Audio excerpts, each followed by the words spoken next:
Hello, my friend.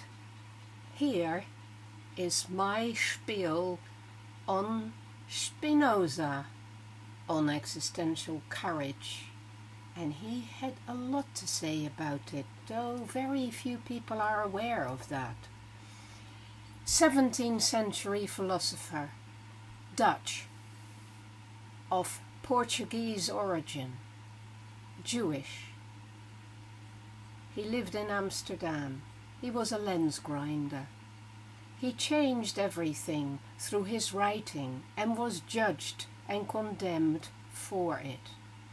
For Spinoza, everything that exists is part of one single, infinite substance, what people tend to call God, but he calls it God or nature, Deus sive natura.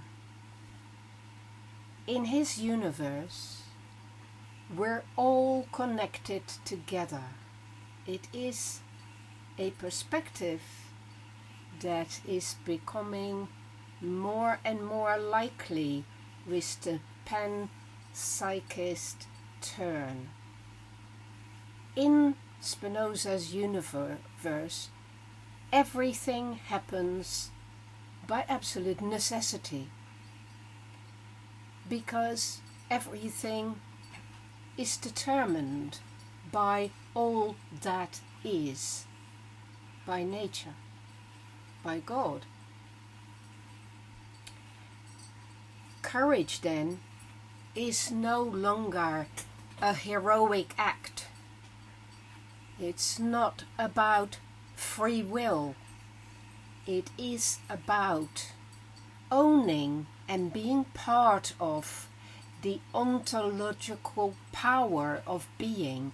It is about being at one with being. So Spinoza has three concepts you need to learn about. They are conatus, Animositas, and Generositas. And they form the framework of his view of existential courage. You will find that Tillich is quite inspired by his ideas. So let's look at them. Conatus, which means capacity, the courage to persist in your being, the capacity to persist in your being. He said, each thing, as far as it can, by its own power, strives to persevere in its being. So we don't do that out of conscious choice. Everything in nature, even the tiniest plants or animals, every element in nature seeks to persist in its own nature. This is the essence of what a thing is, and it is the same for human beings. For a human being, the conatus is the biological, psychological, and spiritual personal drive to exist, to maintain your integrity, and to expand your power of action. So it is a lot like Tillich's existential courage, the power to persist no matter what you're faced with, the power to exist in a world that constantly threatens to diminish you, to crush you, to dissolve you, and nevertheless survive. That is what much of our lives is about, my friend. And our existential courage is our active expression of this striving to persist and continue as we are, or to expand our being. we refuse to let ourselves be suppressed, and that persistence of being requires an effort, and that is the conatus. And then there are the other two, Animositas, which is presence of mind, and Generositas, which is generosity, nobility, as Spinoza makes it into. So let's speak about presence of mind, Animositas. For Spinoza, presence of mind, it's rather like intentionality, is this desire by which each person strives to preserve their own being in accordance with the dictates of reason, because he believes that everything is run by the logos, by reason, by the way the system fits together in the overall plan of nature. So your courage to face danger, to endure hardship, and to resist also the temptations of your own negative emotions, which are just as many dangers that you have to encounter, for instance, when you feel hate or fear or envy. All those things would weaken you, and your animositas, your presence of mind, is what allows you to have the courage to keep asserting yourself in the face of that.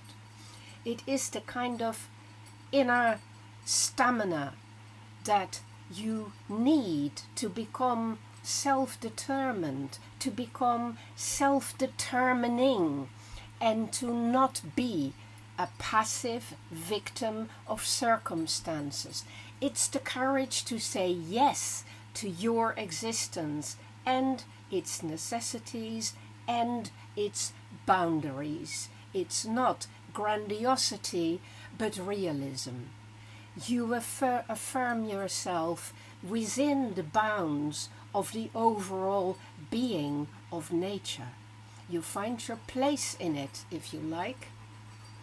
So then finally there is nobility, generositas, generosity, and that is what saves you from becoming stuck in selfishness, in narcissism, if you like. Spinoza spoke of the desire by which each of us strive to aid other human beings and join them in fellowship and friendship. This is the courage of connectivity, the courage of connection. It is the thing that saves us from ourselves and from a huge natural world and God, if you like, that might otherwise not recognize us or overlook us or crush us. We cannot thrive in isolation because we are connected up, so we must be connected up. And we can't be in our egoistic, armored existence. We have to extend outwards towards others around us. And it takes massive amounts of courage to do so, especially when we've been hurt. But we have to keep overcoming our fear and suspicion of the other and actively build community, understanding that our own power will be magnified enormously when we lift up the power of others. So it is about working together to be stronger and overcoming all these obstacles, not just with willpower of our own, but with this fellowship that we create together. So Spinoza speaks a lot about how we might be overcome by our emotions, especially what he calls the sad passions, we are often in bondage to passive emotions, he says, and things like fear and guilt or hope or humility and repentance are all negative emotions for him. They're all examples of tools that tyrants and religious institutions would use against us to keep us compliant. Hope is the flip side of fear. You hope for a good outcome because you fear a bad outcome. You have to learn to just go for the best outcome instead of getting absorbed by hope or fear. A courageous person will not feel guilt and repentance, which are all emotions that keep you in a past where bad things happened and keep you controlled in fear. A courageous person breaks free from emotional reactivity. That bravery is about looking reality squarely in the face, as Spinoza calls it, under the aspect of eternity, sub specie aeternitatis, rather than through the lens of your personal anxiety. So instead of being narrowed down by your anxiety and focused by it, he encourages you to open as widely as you can towards the whole of nature, towards the whole of being, and to know that you are part of this and therefore can face your mortality. For Spinoza, there is no real issue about death. He doesn't believe in an afterlife, and he believes that our meditation on life is what brings wisdom. And so our courage is about facing life, not facing death. It is about being fully alive, being fully in our vitality, and really allowing ourselves to come into our own by expressing that pure vitality that each of us are capable of. And that too, my friend, is a form of being animated and generous, and that is a new definition of courage according to Benedict or Baruch Spinoza. I hope it helps you becoming ever more brave and understanding your life a little bit better in the process.